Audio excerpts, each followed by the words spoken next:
doesn't that then obviously mean that what we're talking about here, when we talk about the scriptures being self-authenticating, is the actual scriptures that God gave? That's why we want to know what was written by Paul and John and Luke and not by a scribe 500 years later? Yeah.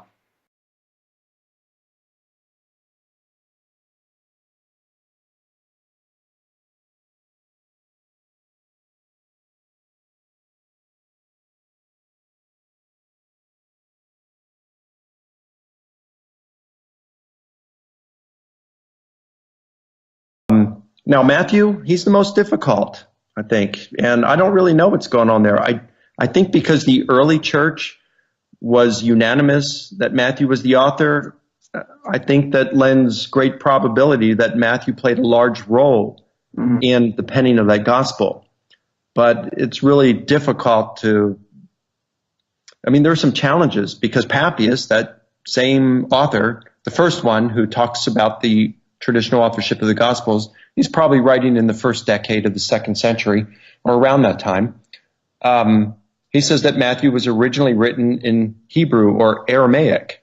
And people who are real experts in the Greek language, people like Dan Wallace, people like D.A. Carson, they will say that the Gospel of Matthew is not translation Greek. It doesn't read. The Greek in it is not the kind of Greek that we would expect if they were translating it from Aramaic or Hebrew into Greek.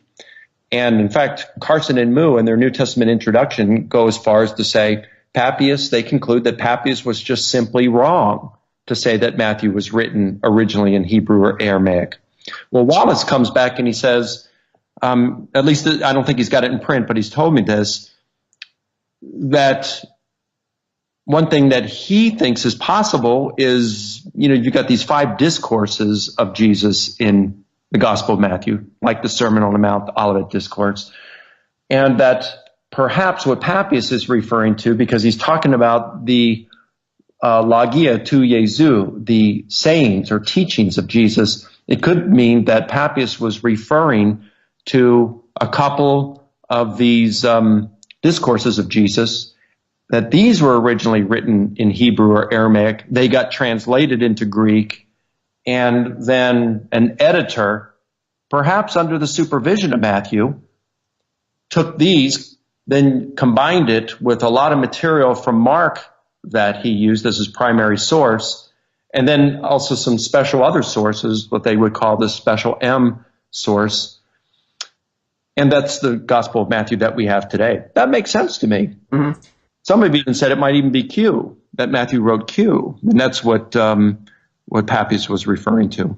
Of course, by saying that Matthew or anyone else is the author, it doesn't mean they sat down and wrote every word. It could mean they were the editor or the main source.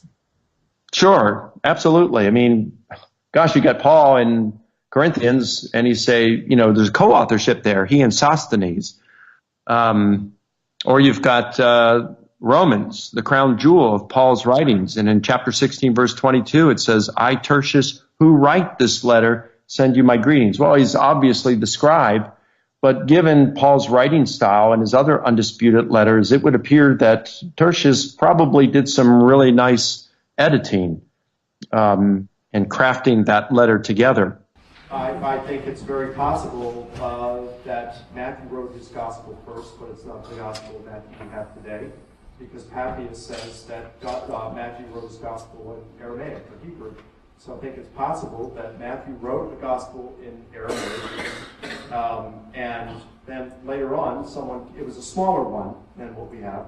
Later on, someone came along, translated it in Greek, and then took stuff from Mark, and then maybe some other stuff from other sources, combined it, and that's the Matthew we have today. I really vexed my kids in the class. Why can't I get where I'm going? Here it is, John Ankerbert. One account that puts guards at the tomb. Were there guards at the tomb?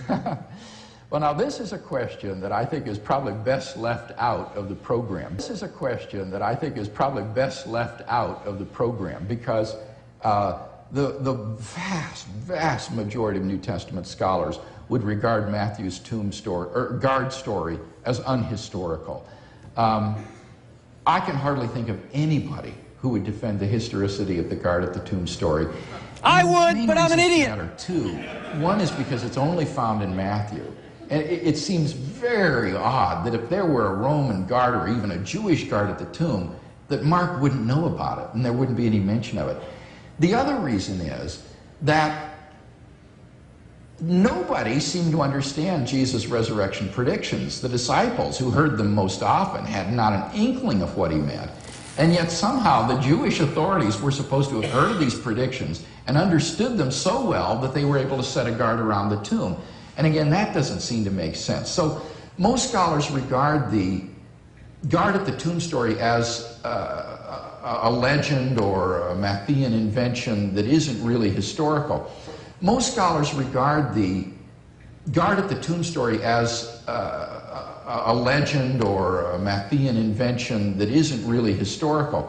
Fortunately, this is of little significance for the empty tomb of Jesus, because the guard was mainly employed in Christian apologetics to disprove the conspiracy theory that the disciples stole the body.